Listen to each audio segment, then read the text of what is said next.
Come, Flipote, and let me get away. You hurry so, I hardly can attend you. Then don't, my daughter-in-law. Stay where you are. I leave your house, I tell you, quite disgusted. You do the opposite of my instructions. You've no respect for anything. Each one must have his say. It's perfect pandemonium. You are a servant wench, my girl, and much too free with your advice on all occasions.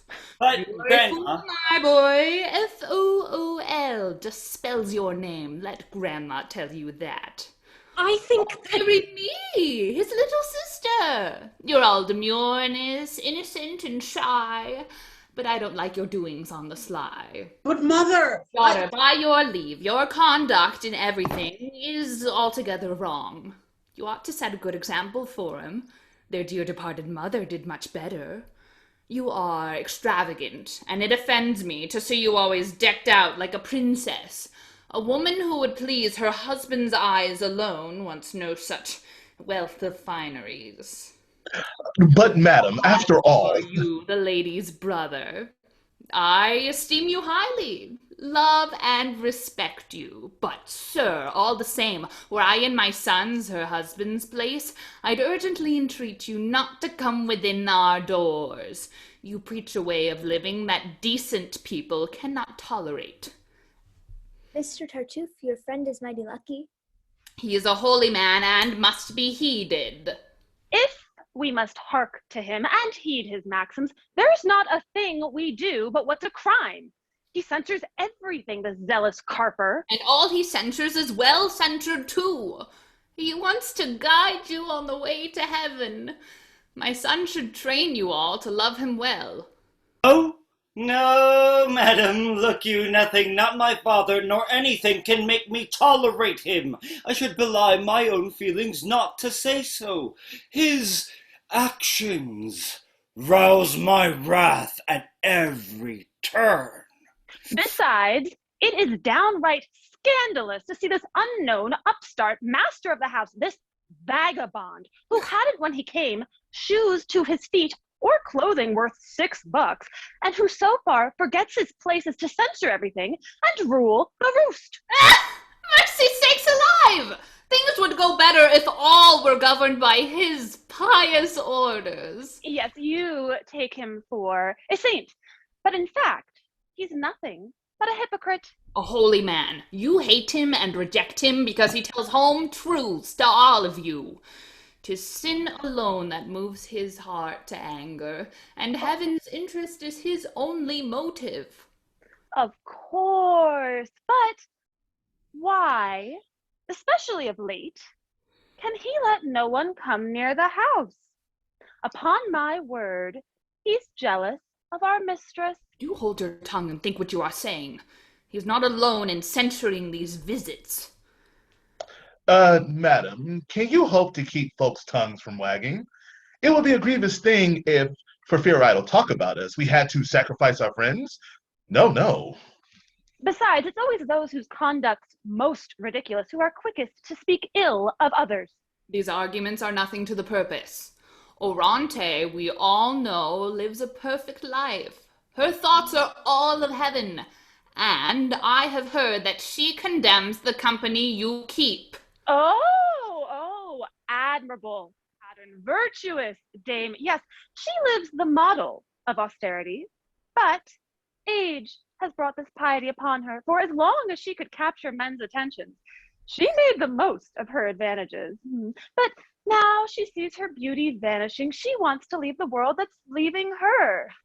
These pious dames in their austerity must loudly blame their neighbors' way of living, not for religion's sake, but out of envy, because they cannot endure to see another enjoy the pleasures age has weaned them from.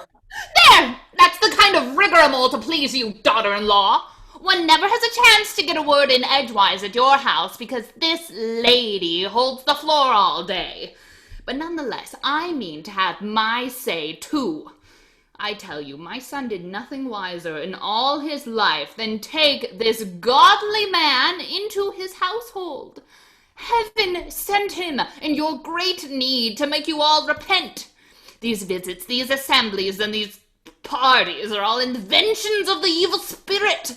It makes a sober person's head go round at these assemblies, just to hear the sound of so much gab with not a thing to say. And, as a learned man remarked one day most aptly, 'tis the Tower of Babylon, where all, beyond all limit, babble on. So, now the gentleman must snicker, must he? Go find fools like yourself to make you laugh. Daughter, goodbye. Not one word more. As for this house, I leave the half unsaid, but I shan't soon set foot in it again. Come you, what makes you dream and stand agape? Hussy, I'll warm your ear again in proper shape. March, trollop, march!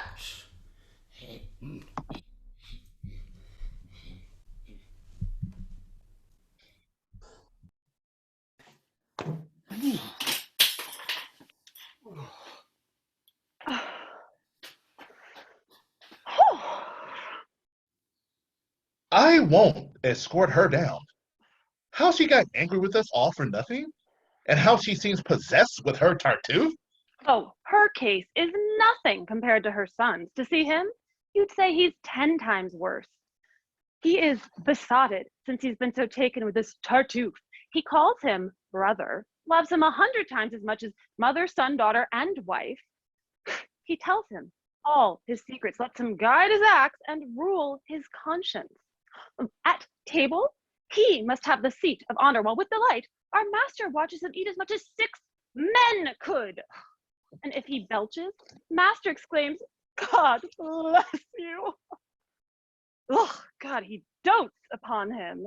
He's his hero, his universe. He's lost in constant admiration, quotes him on all occasions, takes his trifling acts for wonders and his words for oracles. You're very lucky to have missed the speech she gave us at the door. I see my husband is at home again. He hasn't seen me yet, so I'll just go up and wait for him to come in. And I, to save time, will await him here. I'll merely say good morning and be gone. I wish you'd say a word to him about my sister's marriage. I suspect Tartuffe opposes it and puts my father up to all these wretched shifts. Besides how nearly I'm concerned in it myself. If love unites my sister and He's Molière, coming! I love his sister too, and if He's coming! marriage, okay.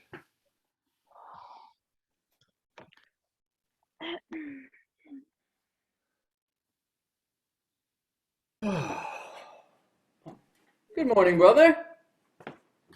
I was just going, but am glad to greet you. Doreen, just wait a bit, please, brother-in-law, while I allay my first anxiety by asking news about the family. Has everything gone well these last 2 days? What's happening? And how is everybody? Well, Madam had fever and a splitting headache all day and evening, day before yesterday. Oh, and how about Tartuffe? Tartuffe, he's well. He's mighty well. Fat, stout, fair, rosy-lipped. Poor man. At evening, she had nausea and couldn't touch a thing at supper. Her headache still was so severe. And how about Tartuffe? He supped alone before her and unctuously ate up 2 partridges and half a leg of lamb deviled. Poor man. At night, she couldn't sleep a wink. The fever racked her so, and we had to sit up with her until daylight. And how about Tartuffe?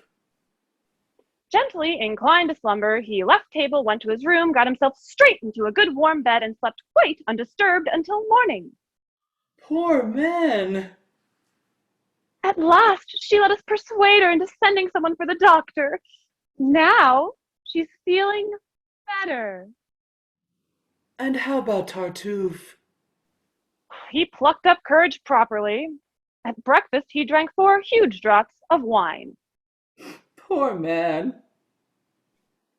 So, now they are both feeling better. And I'll go go straight away and inform my mistress how pleased you are at her recovery.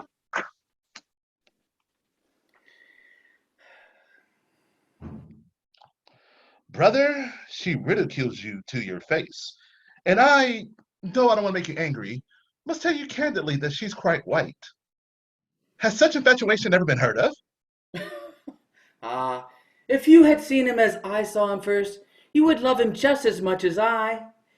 He came to the church each day with contrite looks, kneeled on both knees right opposite my place, and drew the eyes of all the congregation to watch the fervor of his prayers to heaven. And when I left the church, he ran before me to give me holy water at the door. I gave him gifts, but he always wanted to return a part in his modesty. It is too much, he'd say, too much by half. I'm not worthy of your pity. Then, when I refused to take it back, he'd go before my eyes and give it to the poor. At last heaven bade me bring him to my home, and since that day everything seems to prosper here. He censures everything, and for my sake he even takes great interest in my wife. He lets me know who ogles her, and seems 6 times as jealous as I am myself. You'd not believe how far his zeal can go. Zones, brother, you are quite mad, I think. Or Brother, else. your language smacks of atheism, and I suspect your soul's a little tainted. What? Can you find no difference between hypocrisy and genuine devoutness? You are the sole expounder of that doctrine. I am not the sole expounder of the doctrine. But this is what I know. Though it be all my knowledge that there's a difference twixt false and true, just so there's no more hero more to be admired than man of true religion, just so I think there's not more odious than whited sepulchres of outward unction, those barefaced charlatans, those hireling zealots who reconcile religion with their vices, are quick to anger, vengeful, faithless, tricky, and to destroy a man will have the boldness to call their private grudge the cause of heaven. Still, these sincere are easy to distinguish, and many splitted patterns may be found in our own time before our very eyes. No one denies their claims to true religion, and leaving the pride of words to other men, 'tis by their deeds do they censure ours. That is my kind of man. That is true living. Your fellow wasn't fashioned on this model. You're quite sincere in boasting of his zeal, but you're deceived, I think, by false pretenses. My dear good brother, are you quite well done? Yes, I'm your humble servant. just a word. Valeria has had the promise of your daughter. Yes, You had named a happy day. 'tis true. Then why put off the celebration of it? I can't say. Can it be that you have some other plans in mind? Perhaps. You plan on breaking your word. I don't say that. I hope no obstacle can keep you from performing what you promised. Well, that depends. Why must you beat about? Valeria has sent me here to settle matters. Heaven be praised! What answer shall I take him? Why, whatever you please. But we must know your plans. What are they? I shall do the will of heaven. Come, be serious. Valeria has had the promise of your daughter. Now, will you keep it? Goodbye.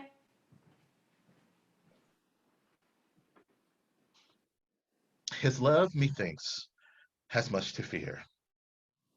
I must go let him know what is happening here.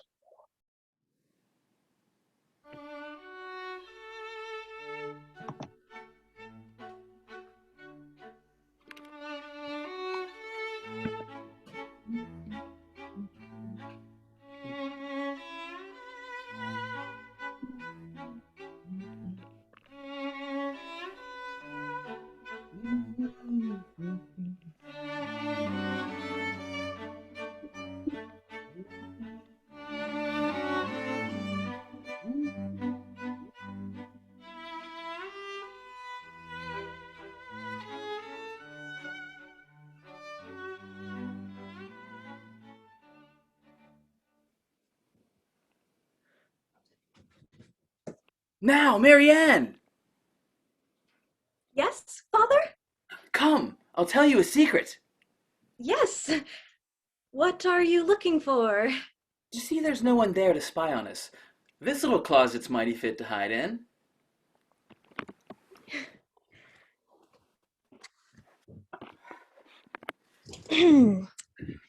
There. We're all right now. Marianne, in you I've always found a daughter dutiful and gentle, and so I've always loved you dearly. I'm grateful for your fatherly affection. Well spoken. Now prove you deserve it by doing as I wish in all respects. To do so is the height of my ambition. Excellent. Well, what say you of Tartuffe? Who? I? Yes, you. Look to it how you answer. Why, I'll say of him anything you please. Well spoken. A good girl. Say then, my daughter, that all his person shines with noble merit, that he has won your heart, and you would have him, by my choice, become your husband. Eh? Eh? What say you? Please, what did you say? What? Surely I mistook you, sir? How now? Who is it, Father, you would have me say has won my heart, and I would like to have become my husband by your choice? Tartuffe. But Father, I protest it isn't true. Why should you make me lie? Because I mean to have it be the truth. I'm resolved to graft Tartuffe into my family, and since your duty... What are you doing here? On my word, I don't know how this rumor got started, if it was guesswork or mere chance, but I had already heard of this match and treated it as utter stuff and nonsense. What? Is the thing incredible? Oh, so much so that I don't believe it even from yourself, sir. I'm telling you just what will happen shortly. Stuff. Daughter, what I say is in good earnest. Oh, there, don't take your father seriously. He's fooling. But I tell you... Oh, no use. You hark me. You've taken on yourself in this house a sort of free familiarity that I don't like. I tell you frankly, girl. Can you, without compunction, give a man like him possession of a girl like her? Think then what perils wait upon your design. Daughter, we don't have time for this nonsense. I'm your father, and I know it's good for you. True, I had promised you to young Valère, but first, they tell me he's inclined to gamble, and then, I fear his face not quite sound. I haven't noticed that he's a regular at church. This match will bring you every joy you long for. It would be a sin to let you make this match. I'm all wrought up with your confounded nonsense. Now, once for all, I tell you, hold your tongue. Wise father, I've considered all with due deliberation. Oh, no, I can't speak. Though he's no ladies' man. Were I in her place, any man should rue it who married me by force. That's mighty certain. I'd let him know, and that within a week, a woman's vengeance isn't far to seek. What were you doing? To myself. Daughter, now you must accept my, you must approve of my design. Think of this husband I have chosen for you. Why don't you go talk to yourself? Nothing to say. One little word more. Oh, no, thanks. Not now. So, daughter, now obedience is the word. You must accept my choice with reverence. You'd never catch me marrying such a creature. Ha! Oh, I can't discuss things in this state I'm in. My mind's so flustered from her insolent talk. To calm myself, I must go take a walk.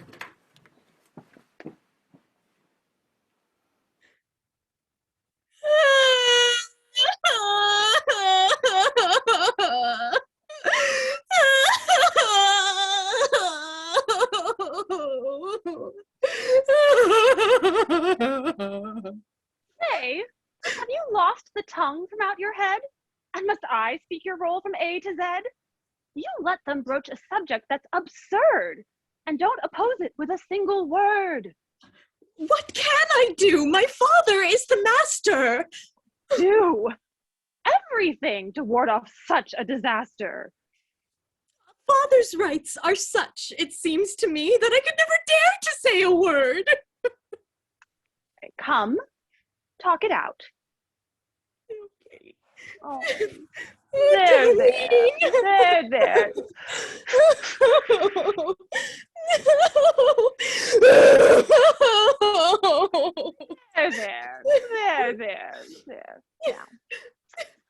Now, Valere has asked your hand. Do you love him, pray, or do you not? Doreen, how can you wrong my love so much and ask me such a question? Have I not 100 times laid bare my heart to you? Do you know how ardently I love him? And he returns your love, apparently. Surely. So then what's your plan about this other match? To kill myself if it is forced upon me. Good. Yes, that's a remedy I hadn't thought of. Just die and everything will be all right. Oh, dear Doreen, you get in such a temper. You have no sympathy for people's troubles. I have no sympathy when folk talk nonsense. Well then, since you've no pity for my fate, I must take counsel only of despair. It will advise and help and give me courage. There's one sure cure I know for all my troubles.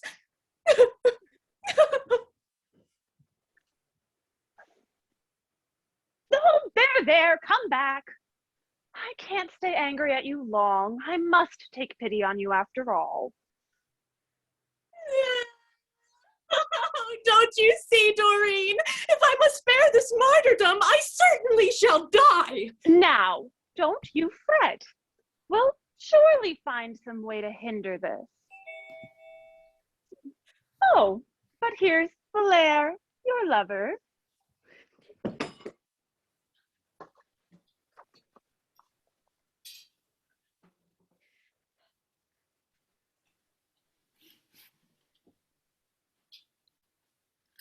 Madam, a piece of news quite new to me has just come out, and very fine it is. What piece of news? Your marriage with Tartuffe. 'Tis true, my father has this plan in mind. Your father, madam, he planned... He changed his plans and did but now propose it to me. What? Seriously? Yes, he was serious and openly insisted on the match. And what's your resolution in the matter, madam? I don't know. That's a pretty answer. You don't know? No? No? What do you advise?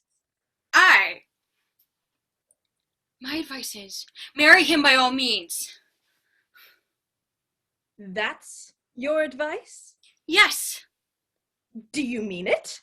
Surely, a worthy choice of your acceptance. Oh, very well, sir. I shall take your counsel. You'll have no trouble taking it, I warrant. No more than you did giving it, be sure. I gave it truly, madam, to oblige you. And I shall take it to oblige you, sir.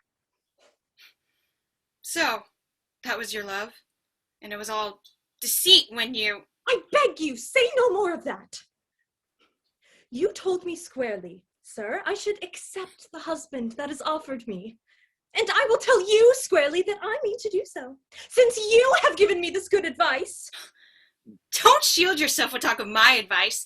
You had your mind made up, that's evident, and now you're snatching at a trifling pretext to justify the breaking of your word. Exactly so. Of course it is. Your heart has never known true love for me. Alas, you're free to think so if you please. But I may find more kindness in another. I know someone who will not be ashamed to take your leavings and make up my loss. Oh, no, indeed. For my part, I could wish that it were done already. What? You wish it? Yes.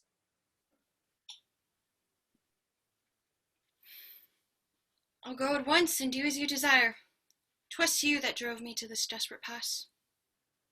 Of course. And in the plan that I formed, I only follow your example. Yes. Enough! You shall be punctually obeyed. So much the better.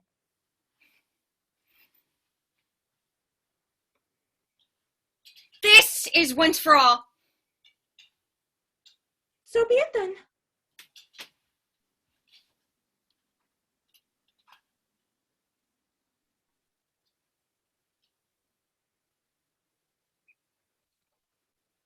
Ah! What? You didn't call me? I? You are dreaming. Very well. I'm gone, madam. Farewell. Farewell, sir. Mr. Molière, What do you want to read? come here. No, I'm quite beside myself. Don't hinder me from doing as she wishes. Since my presence pains him, makes him go, I'd better go myself and leave him free. And now the other. And where are you going?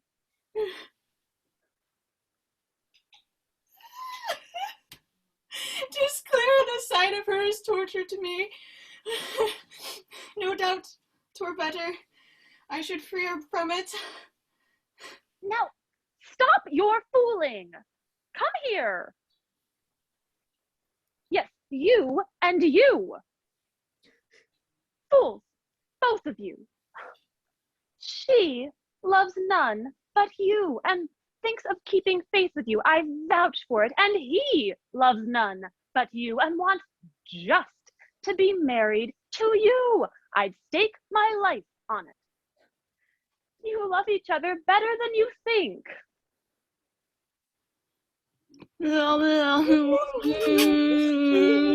Leave this discussion for another time. Now, think how you'll stave off this plaguey marriage. Tell us how to go about it. Well, you'd better humor his notions with a semblance of consent.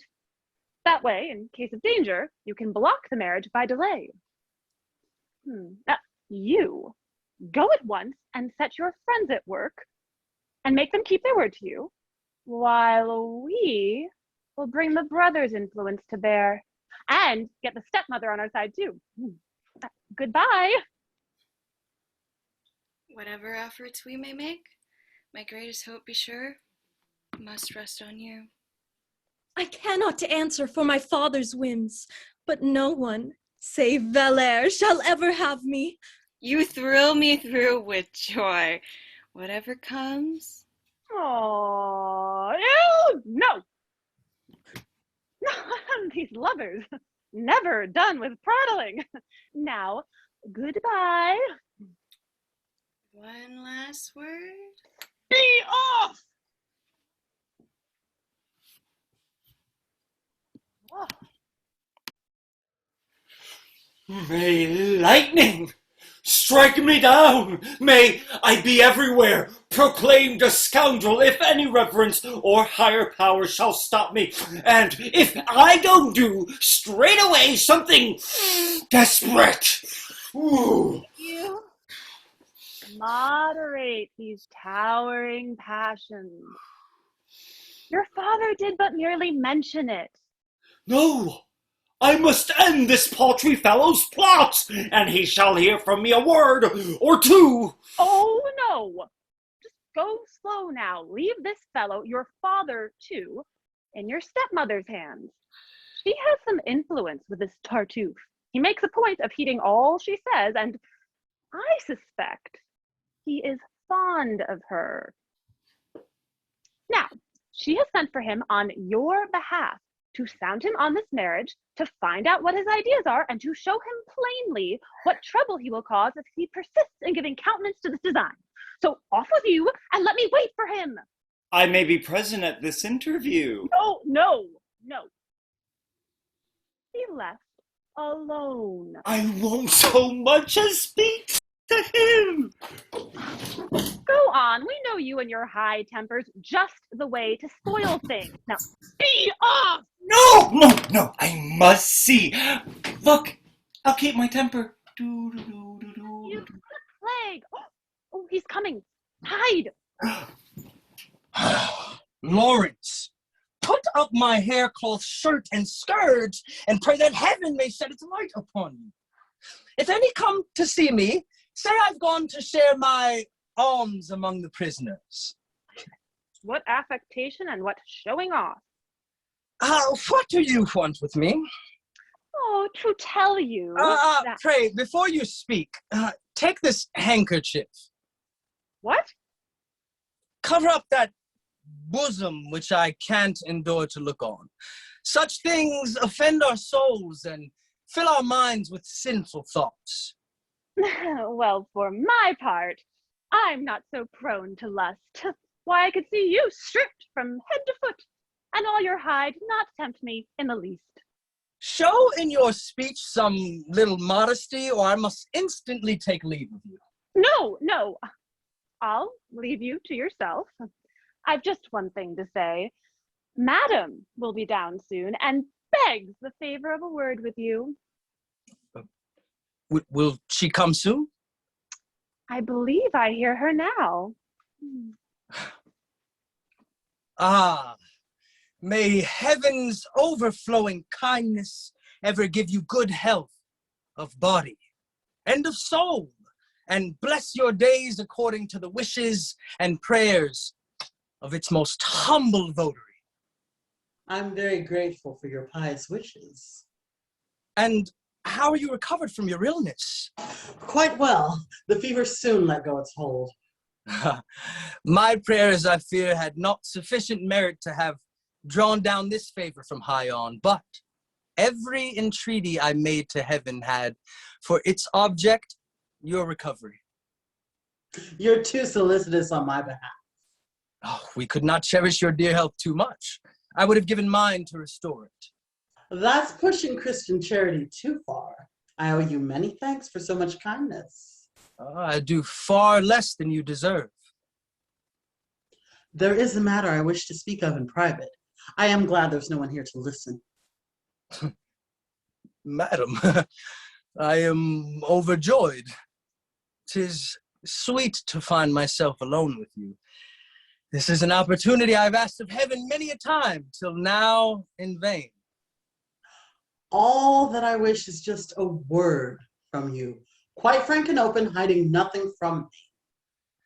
I too could wish, as heaven's especial favor, to lay my soul quite open to your eyes, and swear to you the trouble that I made about those visits which your charms attract does not result from any hatred towards you, but rather from a passionate devotion and purest motives. That is how I take it. I think 'tis my salvation that concerns you. Madam, 'tis so, and such is my devotion. Ouch! You squeeze too hard. Oh, excess of zeal. In no way could I ever mean to hurt you. I'd just as soon... What's your hand doing there? Just feeling your gown. The stuff is very soft. Let be. I beg you, I'm very ticklish. Oh, my dear, how wonderful in workmanship the lace is. They do marvels nowadays. Things of all kinds were never better made. Yes, very true. But let us come to business. They say my husband means to break his word and marry Marianne to you. Is it so? He did hint some such thing, but truly, madam, that isn't the happiness I'm yearning after. I well believe your sighs all tend to heaven, and nothing here below can stay your thoughts. Though pious, I am nonetheless a man. And when a man beholds your heavenly charms, the heart surrenders and can think no more. I know such words seem strange coming from me, but madam, I am no angel after all. If you condemn my frankly made avow, you only have your charming self to blame. Soon as I saw your more than human beauty, you were thenceforth the sovereign of my soul. Then too with me, your honor runs no risk. With me, you need not fear a public scandal.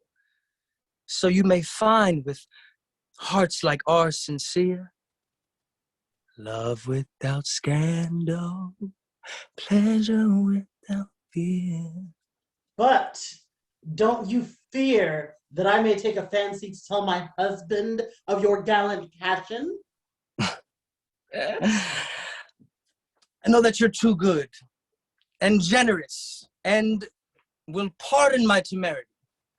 And not forget, when you consult your mirror, that I am not blind. And man is made of flesh. Some women might do otherwise, perhaps, but I am willing to employ discretion and not repeat the matter to my husband. But in return, I'll ask one thing of you. Do you urge forward frankly and sincerely this marriage of Molière to Marianne? And furthermore, Aha! No, I say, I was just there. This thing must be made public. I overheard it all. To spare him now would be a mockery. The scoundrel all too long has ruled my father, crossed my sister's love and mine as well. The traitor now must be unmasked before him, and Providence has given me means to do it, and to heaven I owe the opportunity. Dami! No, by your leave, I'll not be counselled. I'll make an end of this affair at once, and to content me, here's my father now. Father, we've news to welcome your arrival that's altogether novel, Father. Oh, Father. We've news to welcome your arrival that's altogether novel and surprising. I've just surprised him making to your wife the shameful offer of a guilty love. She, somewhat over gentle and discreet, insisted that the whole thing should be concealed, but I will not condone such shamelessness. Oh, Father. Just heaven! Can what I hear be credited? A woman's honor does not hang on telling. It is enough that she defend herself, or so I think. Dami, you'd not have spoken if you would have but heeded my advice. Just heaven! Can what I hear be credited? Yes, brother. I am wicked. I am guilty. A miserable sinner steeped in evil. Each moment of my life stained with soiled years, and all is but a mass of crime and filth. Oh, yes, believe their stories. Arm your wrath against me. Drive me like the villain from your home. Oh, why? You miscreant! Can you dare, with such an untruth, to dare this try to stain the whiteness of his virtue? What? The feigned meekness of this hypocrite makes you Silence! what I heard. It's a plague! Oh, you tried him wrongfully. You do far better to believe his tales. Alas, and though all men believe me godly, the simple truth is, I am a worthless creature. Yes, my dear son, say on, and call me traitor, abandoned scoundrel, thief, and murderer. Heap on names yet more detestable, and I shall not gainsay you. I've deserved them. Oh, brother, 'tis too much. What? His talk can so deceive you. Another word, I'll break your every bone. Oh, brother, stop! I beg you, pardon him.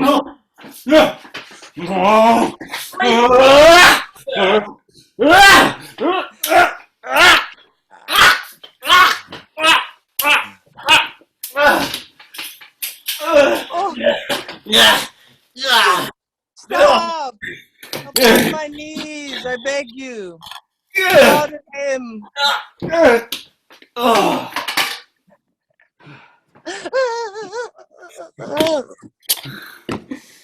I know your motives for this attack. You hate him. All of you. Wife, children, servants, all let loose upon him. You have recourse to every shameful trick to drive this godly man out of my house. The more you strive to rid yourselves of him, the more I'll strive to make him stay with me. I'll have him straightway married to my daughter. What? Will you force her to accept his hand? Yes, this very evening, to enrage you. Now down upon your knees this instant, rogue, and take back what you said and ask his pardon. Who? I? As pardon of this cheating scoundrel. Do you resist, villain, and insult him? Be off with you. Leave my house this instant, sir, and never dare set foot in it again. Yes, I will leave your house. But, Mr. Tartuffe... Reprobate, I disinherit you.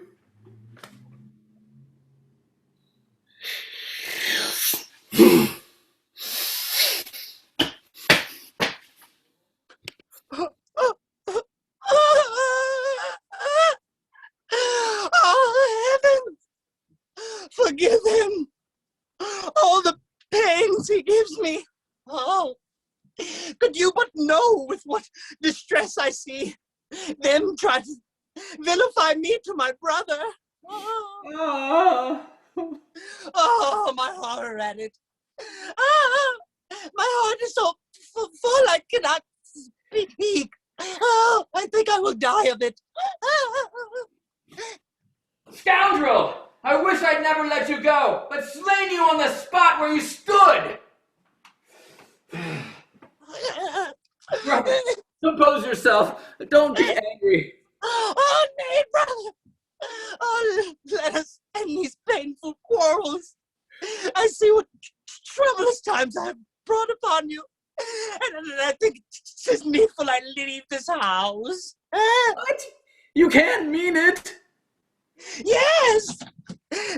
They hate me here, and try I find to make you doubt my faith. What of it? Do you find I listen to them? Oh, no doubt they won't stop there. These same reports which you now reject may someday win a hearing. No, brother, never. Ah, my friend, a woman may easily mislead her husband's mind. No. Yes, so let me quickly go. And no, you shall stay. My life depends upon it. You should wish. Go. No, never. Yeah, very well. No more of that. But I shall rule my conduct to fit the case. Honor is delicate.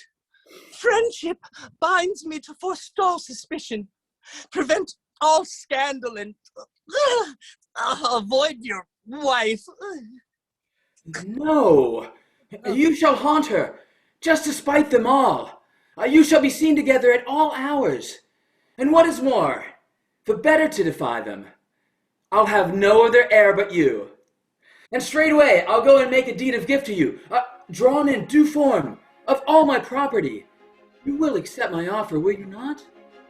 Oh, heaven's will be done in everything. Poor man! We'll make haste to draw the deed aright, and then let envy burst itself with spite.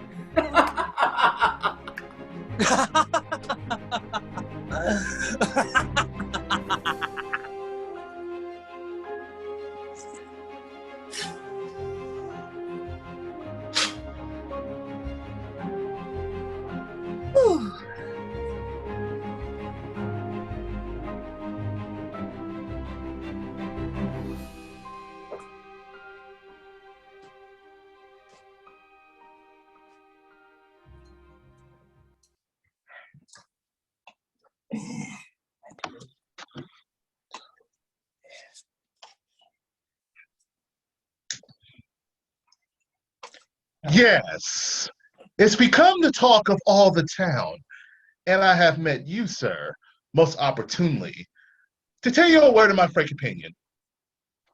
Suppose the worst for us. Suppose that me acted the traitor and accused you falsely. Should you permit that for your petty quarrel, that a son be driven out of his father's house? If you'll take my advice, you'll make it up. Restore the son to favor with his father. Alas, so far as I'm concerned, how gladly would I do so. I bear him no ill will, but heaven's interests cannot allow it. If he returns, then I must leave the house. After his conduct, quite unparalleled, all intercourse between us would bring scandal. You try to put us off with specious phrases, but your arguments are too far-fetched. Why take upon yourself the cause of heaven? Does heaven need our help to punish sinners? Already, I have told you, I forgive him. That is doing, sir, as heaven commands. But after today's scandal and affront, heaven does not order me to live with him. Does heaven order you to lend an ear and accept gift of his estate, on which injustice you can make no claim? No one who knows me, sir, can have the thought that I am acting from a selfish motive. Tell me, does true religion have any maxim that teaches us how to rob the lawful heir? If heaven made it quite impossible to me and you should live together here, were it not better that you should quietly and honorably withdraw, rather than the son be driven out for your sake, dead against all reason? 'Twill be given, sir, believe me, such an example of your probity. Sir, it is 3:30. You'll forgive me for leaving you so soon.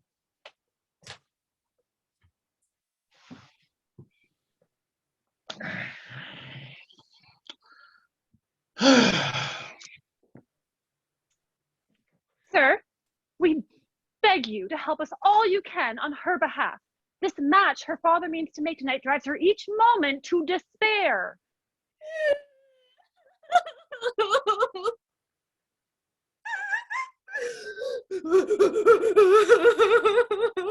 Oh, he's coming. Let us unite our efforts now and try by strength or skill to change his purpose. Here's the contract that shall make you happy, my dear. You already know what it means. Father, I beg you, in the name of heaven that knows my grief, and by whate'er can move you, relax a little your paternal rights, and free my love from this obedience.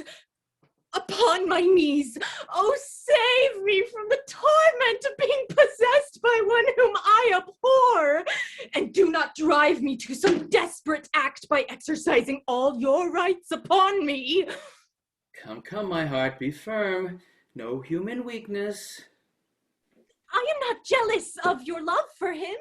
Display it freely. Give him your estate, and if that is not enough, add all of mine. I willingly agree and give it up. If only you'll not give him me, your daughter. Oh, rather let a convent's rigid rule wear out the wretched days that heaven allots me.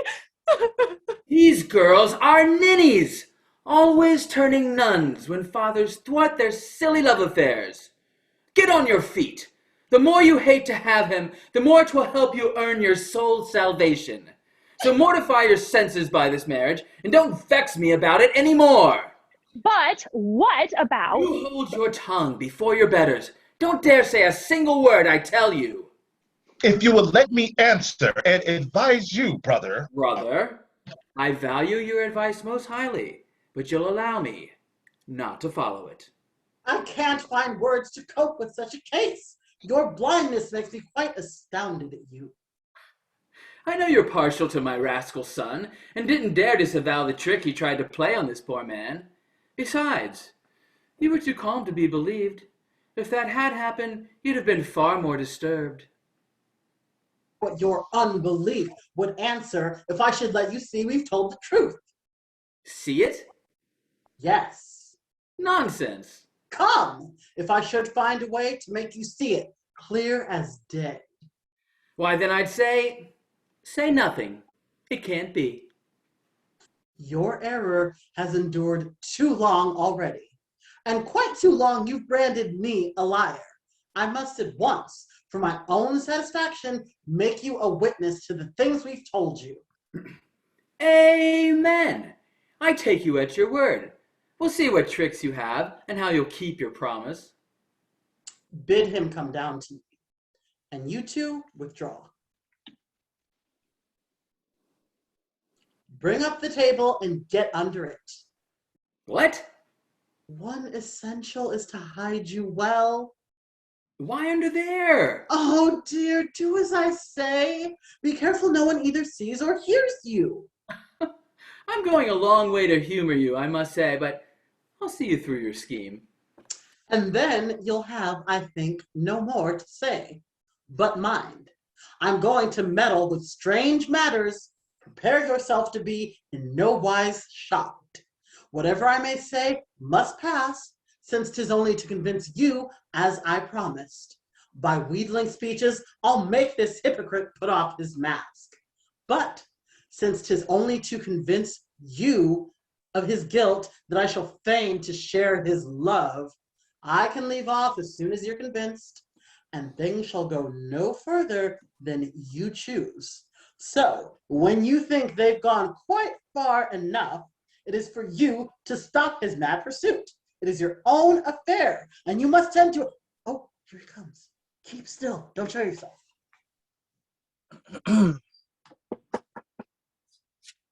They told me you wish to see me here? Yes, I have secrets for your ear alone. But shut the door first, and look everywhere for fear of spies. We can't afford another scene like that we had just now. Was ever anyone so caught before? Dami did frighten me most terribly on your account. You saw I did my best to baffle his design and calm his anger. But I was so confused, I never thought to contradict his story. Still, thank heaven, things have turned out all for the better, and now we're on an even safer footing.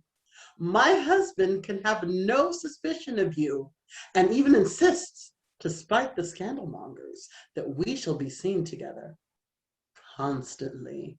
So that is how, without the risk of blame, I can be locked up here with you alone, and can reveal to you my heart, perhaps only too ready to receive your passion. Your words are somewhat hard to understand, madam. Just now you used a different style. Oh, if that refusal has offended you, how little do you know of a woman's heart? Always at first, our modesty resists the tender feelings you inspire us with. We let a lover know our heart surrenders. All the while, our lips oppose our heart's desire, and in refusing promise. I'm telling you my secret all too freely, and with too little heed to modesty. But now that I've made bold to speak, pray tell me, should I have tried to keep Dami from speaking? Should I have heard the offer of your heart so quietly and suffered all your pleading if such a declaration had not pleased me? I well might think these words an honest trick to get me to break off the approaching marriage. And if I might speak quite plainly, I cannot trust these two enchanting words until the granting of some little favor. What? Must you go so fast and all at once exhaust the whole love of a woman's heart? Then I shall trust to nothing, madam, until you have convinced my love by something real. What? Is there no escape from your pursuit? No respite? Not even a breathing space? Oh, but if my worship win your gracious favor, then why refuse me some sure proof thereof? But how can I consent to what you wish without offending heaven you talk so much If heaven is all that stand now in my way, oh, I'll easily remove that little hindrance. Your heart need not hold back for such a trifle. Come on. Oh, your cough is very bad. Yes, I'm in torture. Will you take a bit of this lozenge? Oh, the case is obstinate, I find, and all the lozenge in the world would do no good. Oh, 'tis very trying. More than words can say. In any case, your scruples easily removed. With me, you're sure of secrecy. So, then I see I must resolve to yield. I must consent to grant you everything. No doubt 'tis very hard to come to this. 'Tis quite against my will I go so far. But since I'm forced to it, since nothing that can be said suffices for belief, since further proof is still demanded, I must make up my mind to humor people. The fault surely cannot be counted mine. Oh, it need not, madam. The thing itself. Oh, open the door, I pray you, and just see whether my husband's not there in the hall. Why take such care for him? Between ourselves, I fooled him so he'd see all and deny it. No matter, go, I beg you, and carefully examine every corner. Okay, I'll be right back.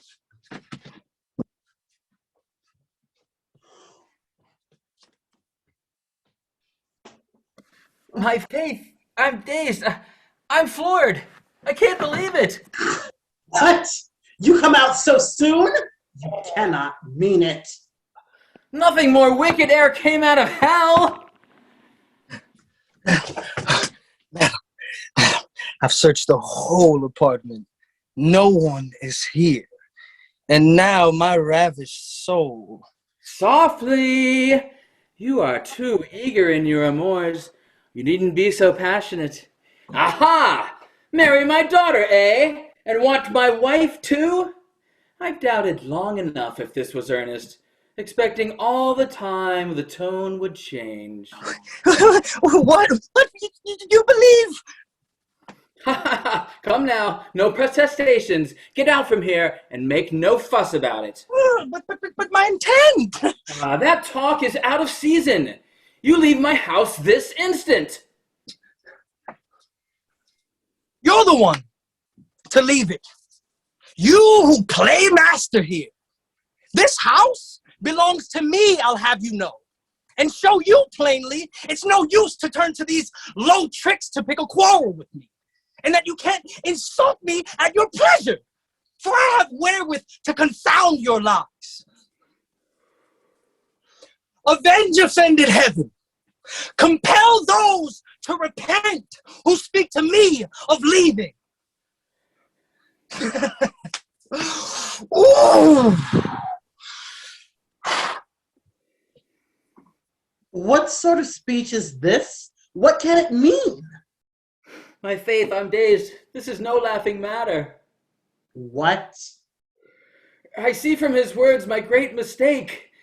The deed of gift is one thing that troubles me. The deed of gift? Yes, that is past recall. But I've another thing to make me anxious. What's that? You shall know all. Let's see at once if a certain box is still upstairs. Oh!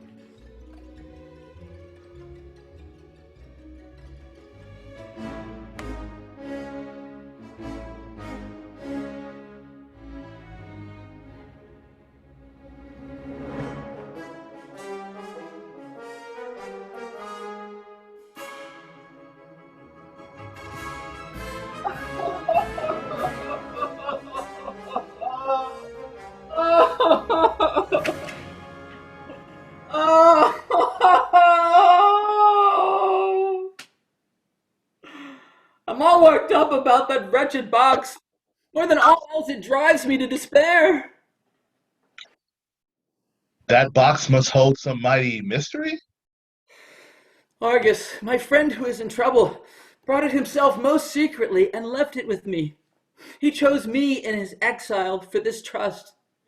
And on these documents, from what he says, I judge his life and property depend. Your case is bad, so far as I can see. The deed of gift, the promising of secret to him, were both, to state my frank opinion, steps that you took too lightly. He can lead you to any length with these for hostages. I took him in, a vagabond, a beggar. 'Tis too much. No more pious folk for me. I shall abhor them utterly forever, and henceforth treat them worse than any devil. So there you go again, quite off the handle. In nothing do you keep an even temper. You never know what answer is, always jump first to one extreme and then the other. What? Father? Can the scoundrel threaten you? Forget the many benefits received, and in his base abominable pride make of your very favors arms against you? Too true, my son. It tortures me to think on it. Let me alone with him. I'll chop his ears off. Spoke like a true young man. Just calm down. What's this? I hear of fearful mysteries. Strange things indeed for my own eyes to witness. You see how I'm requited for my kindness? I zealously receive a wretched beggar. I lodge him, entertain him like a brother, load him with benefactions every day, give him my daughter, give him all my fortune. And he, meanwhile, villain, rascal, wretch, he tries to seduce my wife to misbehave, and not content with such a foul design, he dares to menace me with my own favors, to ruin me, to take my fortune from me, and to leave me in the state I saved him from. Poor man. My son, I cannot possibly believe he could intend so bad a deed. Mother, what do you mean by such a speech? There are strange going-ons about your house, and everybody knows your people hate him. Mother, you'd make me damn my own soul. I tell you, I saw with my own eyes his shamelessness. My dear, appearances are oft deceiving, and seeing shouldn't always be believing. I'll go mad. False suspicions may delude, and good to evil oft is misconstrued. Must I construe as Christian charity the wish to kiss my wife? You must at least have just foundation for accusing people, and wait until you see a thing for sure. Yeah! If you were not my mother, I would say such things.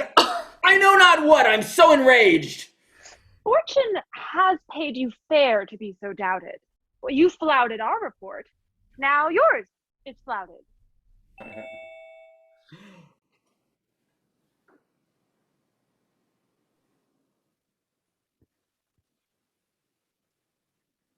Sir, good day. My name is Loyal, and may harm to your enemies and favor to you. My name is Loyal. I'm from Normandy. My office is court bailiff, and despite of envy, and for 20 years, thank heaven, it has been my fortune to perform that office with honor. So I've come, sir, by your leave, to render service of a certain writ. What? You are here to... Pray, sir, don't be angry. 'Tis nothing, sir, but a little summons. Order to vacate you and yours this house, move out your furniture, make room for others, and that without delay or putting off, this house is now, as you well know, of course, Mr. Tartuffe's, and he, beyond dispute of all your goods, is henceforth lord and master, by virtue of a contract here attached, drawn in due form and unassailable. Your insolence is monstrous and astounding. Sir, make your son be silent or withdraw. I should be loath to have to set things down and see your names inscribed in my report. This Mr. Loyal's looks are most disloyal. I have much feeling for respectable and honest folk like you, sir, and consented to serve these papers only to oblige you, and thus prevent the choice of any other, who less possessed of zeal for you than I am, might order matters in a less gentle fashion. And how could one do worse than order people out of their house? Why, we allow you time, and even will suspend until tomorrow the execution of the order, sir. I'll merely, without scandal, quietly come here and spend the night with half a score of officers, and just for form's sake, please, you'll bring your keys to me before retiring. I will take care not to disturb your rest, and see there's no unseemly conduct here. But by tomorrow and at early morning you must make haste to move your least belongings. And since I'm treating you with great indulgence, I beg you'll do as well by me and see I'm not disturbed in my discharge of duty. Enough of this discussion, sir. Have done. Just give us the paper and leave us. Pray. Now then, au revoir. Heaven keep you from disaster. May heaven confound you both, you and your master! Well, mother, am I right or am I not? I am all amazed, befuddled, and beflustered. Come, let us see what course you are to follow. Go and expose his bold ingratitude. Such action must invalidate the contract.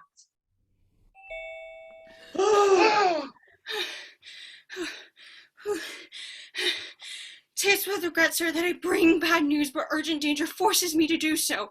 A close and intimate friend of mine who knows that I take interest in what concerns you has gone so far, for my sake, as to break the secrecy that's due to state affairs and send me word but now that leaves you only the expedient of sudden flight.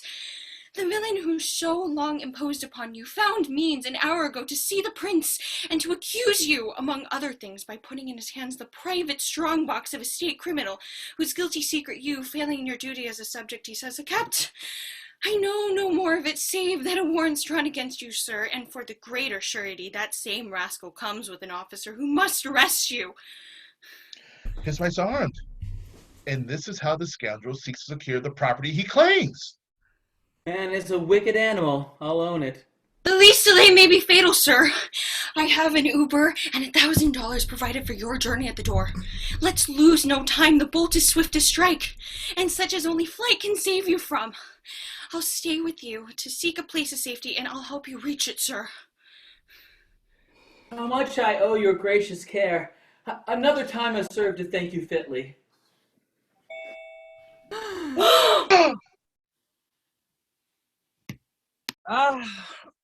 Softly, sir, softly.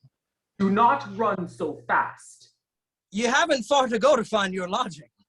By order of the prince, we here arrest you. Traitor! You saved this worst stroke to the last! Oh, your ravings cannot move me. All my thought is but to my duty. You must claim great glory from this honorable act. Oh, the act cannot be aught but honorable, coming from that high power which sends me here. Do you forget 'twas I saved you from utter misery? I've not forgotten some help you may have given, but my duty is now toward my prince. The hypocrite! How well he knows the trick of cloaking him with what we most revere. Pray, sir, deliver me from this clamor. Be good enough to carry out your order. Yes, I've too long delayed its execution.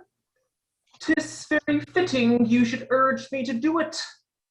So therefore, you must follow me at once to prison, where you'll find your lodging ready. Who? I, sir? You. But by why to prison? You are not the one to whom I owe account. Our prince is not a friend to double dealing. His eyes could read men's inmost hearts, and all the art of hypocrites cannot deceive him.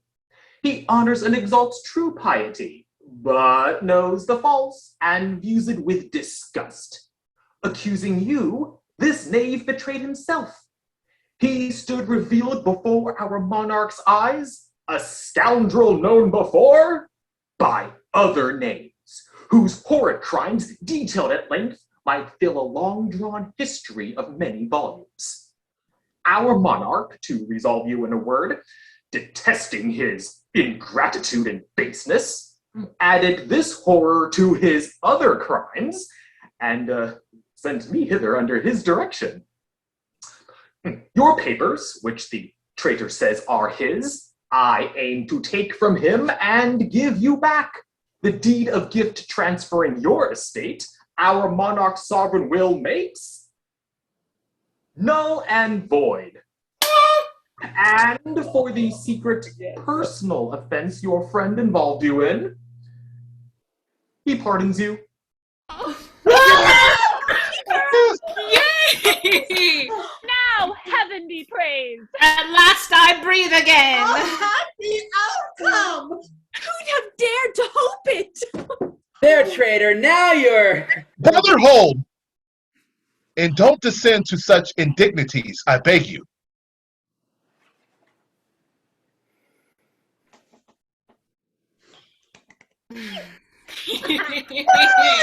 Yes! Leave the poor wretch to his unhappy fate. Let remorse oppress him, but not you. Hope rather that his heart may now return to virtue, hate his vice, reform his ways. With this first duty done, with honors due, we'll then attend another two. With wedded happiness reward Valere, and crown a lover, noble and rare. Yes! Woo! Woo!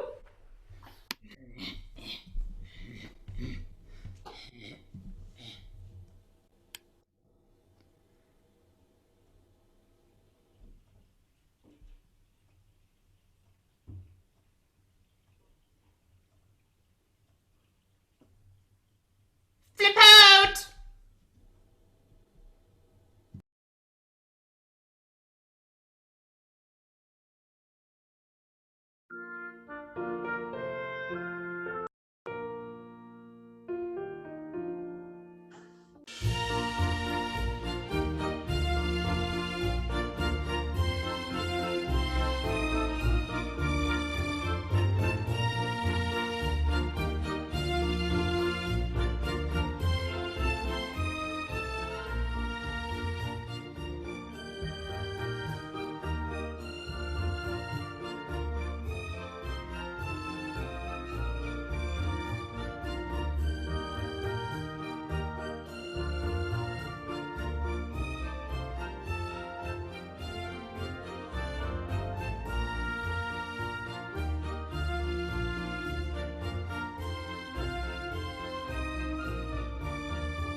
Congratulations, everyone.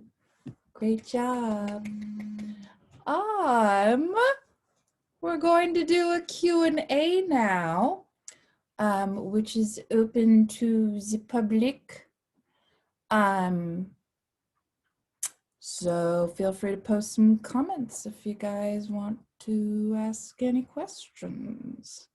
There are quite a lot of comments on the show itself. Uh, some very good ones about grandma also, might I add. That was dope. That transition. The maid always knows everything. V true. Love the Swiffer. I love this Orgon beating his son with a Lieberman broom. Liebman, correction. That was wild as heck. Many smiley faces. I'm Grandma, no, are you okay? That's probably, I think that's my favorite one so far. Marin's grandma is watching. Hi, Marin's grandma. Well said, Oregon. Many bravos, many great jobs, many bravos and woohoos. An eclectic crew. I liked the brother-in-law. Ooh la la. So fun, thank you. Applause, show itself. Yeah, feel free to shout out if you want, guys, by the way. It doesn't just have to be me talking. I'm Chaz, I see you, bro. Love you, dog. I love you too, Chaz. I'm Wahoo Stan. Lots of shout outs and hearts. Go Purchase alum. Yeah. A question for the cast. First one, guys. Are you ready? A question for the cast. You all had such unique and specific characters. How did you and Cassie come up with them? Anybody want to take that? Marin, yes, start. I can start us off. Ooh. You know, in my audition, the first note that Cassie gave me, you know, when we were running lines back and forth was that Marianne and Valère, their relationship is very overdramatic teenagers, just so dramatic about literally every single thing that they do. And I think from there it just blossomed. She's a genius, I swear. Just being, I mean, very, you know, over the top Romeo and Juliet. It was very fun. She's so, just from day one, she knew exactly what she wanted in the show. So That's true. I am very picky for those of you that know me. Where do I buy Tartuffe merch, lol? Anyone else want to go for specific character questions? I can go. Cassie is a genius. I'm gonna hark that again. She just told me that Cleon was a wise guy and a wise ass. So I just I took that and ran with it. And yeah, that's how I was able to tap into who Cleon was. Thank you, Jeff. Eve, go for it. Yeah. Yeah, I think for me, we just we talked a bit about how blunt some older people can be, and definitely played a lot with the levels of like coming in, insulting all your family members, but then having a few people that you absolutely adore. So having fun with the voice on that of like, here's my happy, I love them, and here's my I'm going to be here and insulting you all. So that was a lot of fun. There's more questions. What are the advantages and disadvantages of doing theater virtually? I'm sure plenty of people have stuff to say about that. Marcy?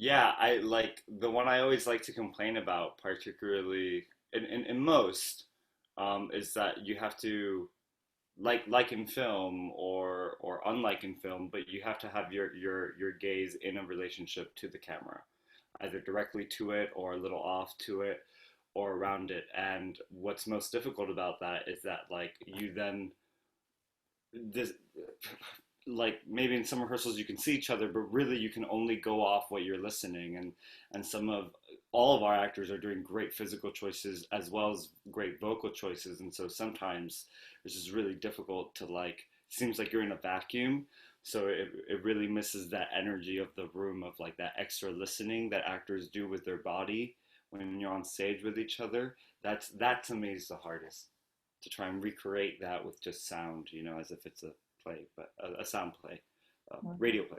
Sorry. That was well said. Monique, go for it.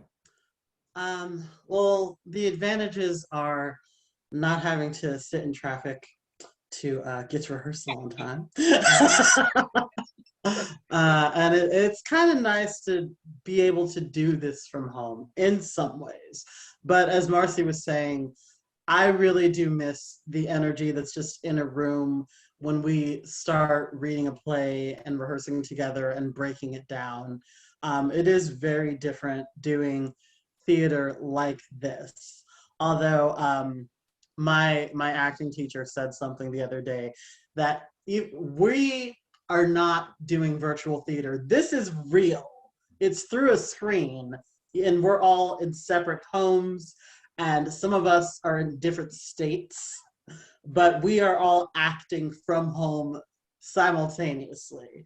And that, I think, is where the magic happens, because we still have to bring all of our talent and our focus and our playing off of each other to every show. Oh, I just want to say, one of the advantages too, though, is getting to work with people who live all over the place. For example, Cassie, our director, she's just over in Bremerton, but from Seattle, that would be a pain to commute to 4 or 5 times a week. And I love Cassie. It's my second show with Cassie, and I'm very happy to work with you again. As Cassie said, she always knows what she wants, which I totally respect in a director. I like clear, concise direction. And also, there's a lot of love here. We've had a great time working on this show and getting to know each other. Love you all. Lots of love. Lots of loves. Stan, I thought I had. Do you want to get the next question, Stan, or do you want to go for that one? You're muted, Stan. Stan, you're muted. Maybe I should. Marcy's comment about the physicality.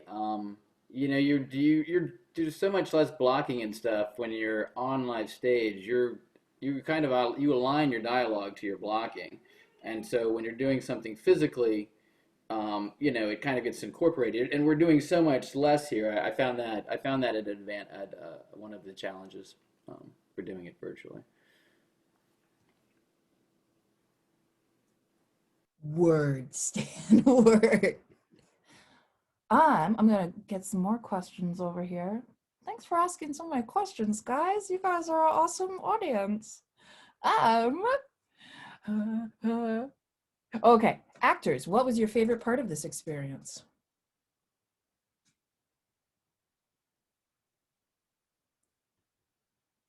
Beating yourself with a broom, that's a great one. That's a good one. Anybody else? Maren? This is only my second straight play that I've ever done, and the other one isn't, an old classic or an older show like this one is. And so this was my first experience with I don't know, just classic theater. And even though it was virtual, it was a great experience, and it definitely taught me that I want to branch out into that more. So that's really cool. I appreciate that. Theater appreciates you, Maren. Dear Bryn, did you want to say something? I really liked, my favorite part of the experience was being with people. Also I like to be, because this is like my first time that I've ever been in a cast with all older people. Not older people, but like older people than me. We are all older than you, Bryn. I think it's cool. Nobody's super offended by that. No worries. But like, I don't know. I've just never, also all the plays I've been have been like kid plays. So. This is Bryn's debut, guys. Debut to Bryn.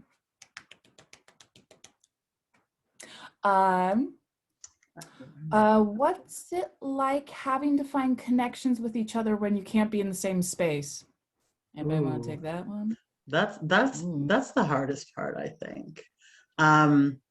We can't rely on as much body language as we normally could, because we're all like, we can see this, and we're either sitting or standing, and it's way more stationary than it would have been if we'd been able to all get together. But just through the process of rehearsing and getting to know each other and the side conversations that we have made it easier. And also, like, these are just some really ridiculously talented people. So it's really fun to watch and explore everyone's pieces. For me, I was I'm gone for a lot of the play. And so it was really fun when I got to see what they all had been doing on the rehearsals that I wasn't present for. When I first saw Stan and Marin talking to each other in the closet, I had forgotten that part of the play. And I was just like, this is an interesting choice, but it was really cool how you made it work. It looked like you were in the same space. So those little things where we can find synergy to make it feel like we're together is one of my favorite things. Well said.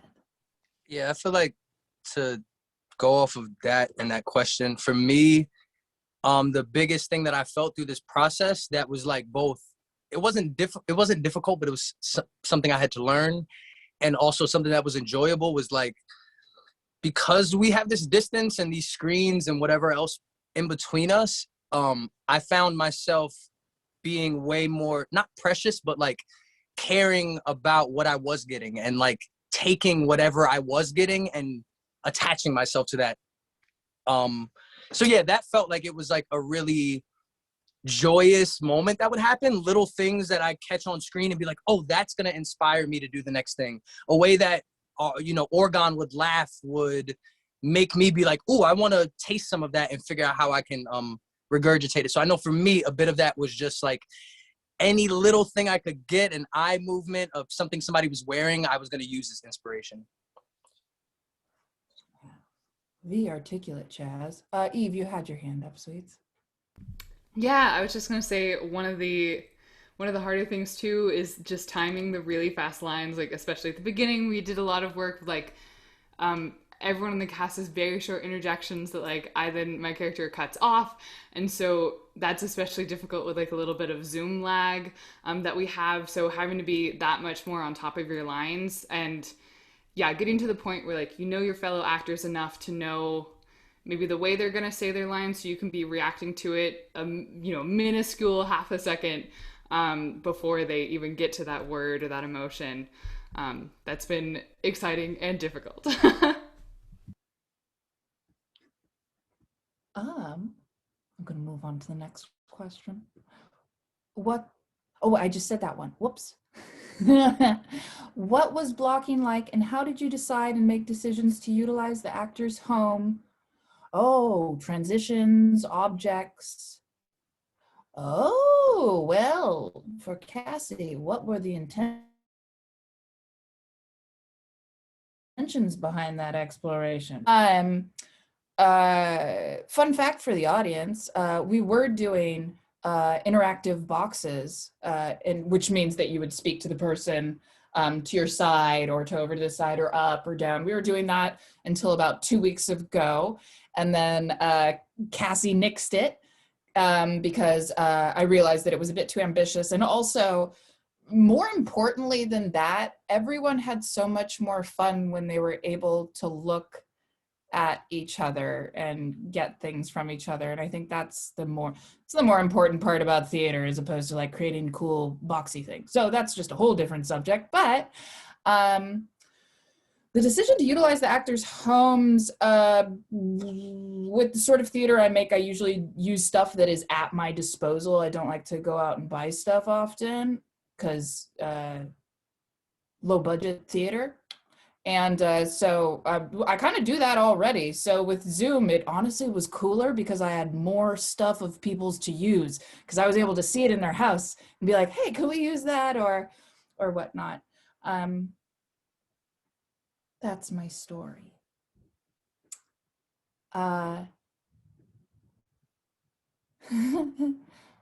This is such an older, I'm moving on to the next question. This is such an older comedy. What was it like bringing your right now knowledge, culture, and modern perspective for everybody? I want to call on Stan because I know, Stan, we've talked about this a lot. When I read it, what struck me first is how incredibly irrelevant it is for today. I mean, you don't have to extrapolate much. It's still very present in modern society. Um, so it just felt like it was like, wow, this is just as relevant today as it was, 350 years ago, which is pretty incredible when you think about it. That is still socially relevant.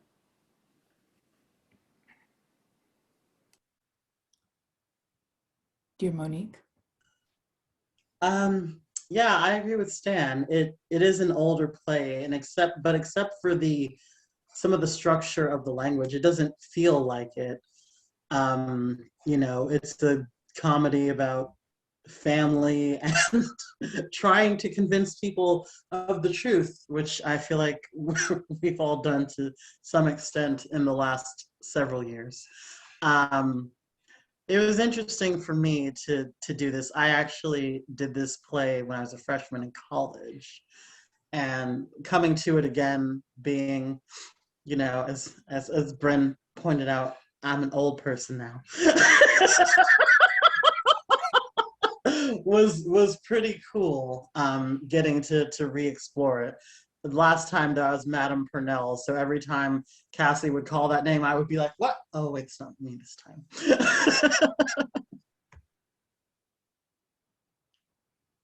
Going once, going twice? Chaz. See, I was gonna say something and then I forgot the question. So. Oh, I can restate it. Oh, okay. This is such an older comedy. What was it like bringing your right now knowledge, culture, and modern perspective to this? Well, for me, I think I was having like a lot of feeling, like not conflicting feelings, but opposing feelings that sort of found their way together. I say that to say, I actually feel like this play has a very modern perspective, even though it's the classical play. So like even the stuff that's going on with Orgon and Marianne, it's like that this could be a way different play where like the daughter just suffers and it's fine, So I think the whole like us even getting to have a look into my character, I feel like it's a very modern play, even though it's classical. So I felt like it made my job easier in a few ways because I was able to bring myself into even the language and not feel like the language was so high or away from me, because it was like, maybe in a certain circumstance on a nice spring day, my character, even in 2021, would speak this way. So the perspective, I think, was most important for me with this play. That's awesome. Yeah. I'll say that when choosing this play, it was very easy to draw parallels between modern day stuff. Moose, you're mute? Oh, you're good. You're mute. Well, but you what?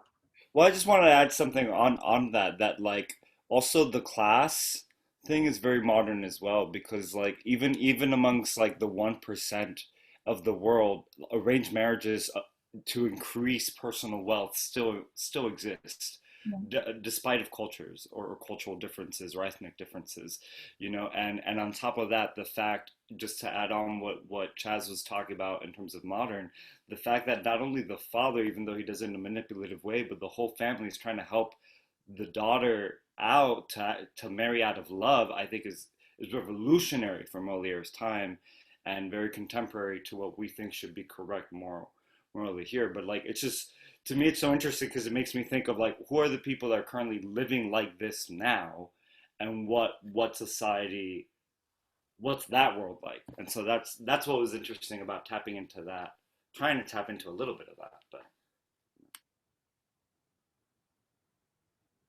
Going once, going twice. Sold to me. Actors, what's it like not getting to have reactions from an audience? Dear Jeff. I don't like it. I don't like it. It's so weird. It's very weird. It's very weird.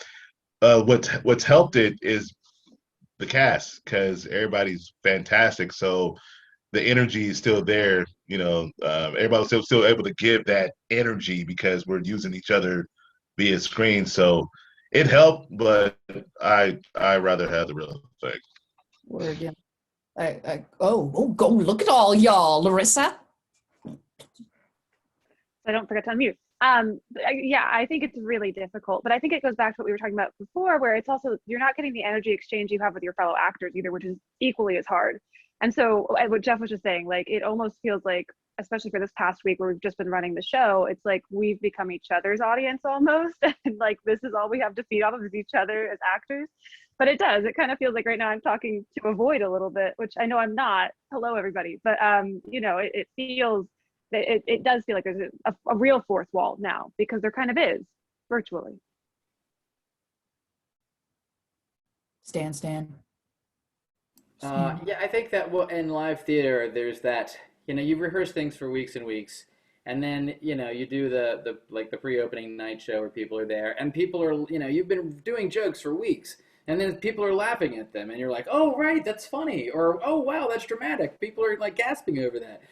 And so that is definitely difficult, that, when you do the live production, you don't get any of that feedback or energy.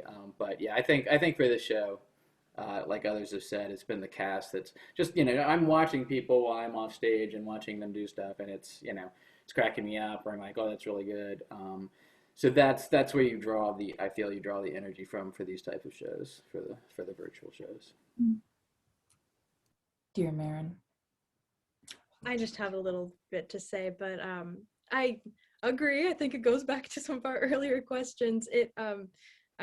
This cast is just so amazing, and so feeding off of each other's energy even through Zoom. Everybody's so talented that like it makes it easier, and I think that like we're all obviously in the same boat. I think we all kind of feel similarly, and I just love how like, even though we aren't together, we're able to create some sort of support system. And, we were going through notes at the end of runs, and we're like, good job on this. And everybody silently claps in their Zoom boxes. And it's just like, that little bit of support. I don't know about everybody else, but I agree with you, Jeff. I feed off of an audience definitely in my performances. So it's very helpful to have that supportive cast members and everything. So. Thanks. We're a talented cast. We had our first read through, and everybody, a few people were like, oh, that was so much fun. That was so good. Dear James. I just had a little bit to add to that. Tonight really didn't feel that much different than all of our rehearsals. And that's the big difference you get in live theater, is this is the show. Because, and like Stan said, there's certain parts of the show that you never would have thought were funny, or people will gasp at it, and you get a different audience every night. It's fun, and it's a great substitute, because I really miss being on stage, but it's not the same experience, that's for sure. I think the world feels that way.